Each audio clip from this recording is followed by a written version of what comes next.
Hello friends, সবাই কেমন আছো? নিশ্চয়ই ভালো আছো, আর আমিও খুব ভালো আছি। মনে পড়ে তোমাদের ছোটোবেলায় সেই দিনগুলো, যখন মা স্কুলে টিফিনের জন্য বানিয়ে দিত আলু দিয়ে চাউমিন? সেই দিন মনে হতো না টিফিন যেন আর আসছেই না। কখন প্রতিটা ক্লাসে মনে হতো কখন টিফিন আসবে আর কখন সেই চাউমিনটা খাবো। তখন সেই চাউমিনটা প্রচণ্ড লোভনীয় একটা খাবার ছিল। আজকে এখন আমি তোমাদেরকে সেই আলু দিয়ে চাউমিন বানিয়ে দেখাবো। তার জন্য আমি ছোটো কিছুটা পেঁয়াজ আর একটু টমেটো কুচি কুচি করে কেটে নিলাম, আর কিছুটা জল গরম করে তার মধ্যে একটু সাদা তেল দিয়ে চাউমিনটাকে সেদ্ধ করে নেব। সাদা তেল দিলে চাউমিনটা ঝরঝরে থাকে। এদিকে দুটো ডিম ফেটিয়ে নিয়েছি, এবার এটাকে ভালো করে ভেজে নেব।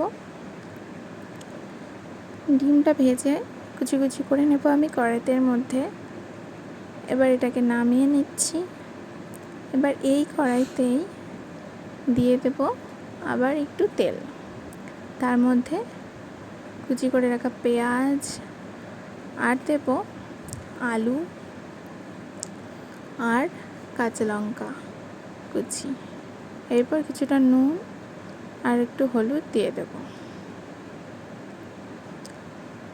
এরপর আমি অ্যাড করব সামান্য পরিমাণে চিনেবাদাম। এবার এটাকে ঢাকা দিয়ে সেদ্ধ হতে দেবো। আলুটা একটু সেদ্ধ হয়ে এলে আমি এর মধ্যে দিয়ে দেবো অল্প পরিমাণ টমেটো। এবার এটাকে ভালো করে ভেজে নিতে হবে। একটু ভাজা ভাজা হলেই আমি এর মধ্যে দিয়ে দেব চাউমিনটা, যেটা সেদ্ধ করে জল ঝরিয়ে রেখে দিয়েছিলাম। এবার চাউমিনটা দিয়ে ভালো করে ভেজে নিলেই তৈরি হয়ে যাবে আমাদের সেই ছোটোবেলার টিফিনের চাউমিন।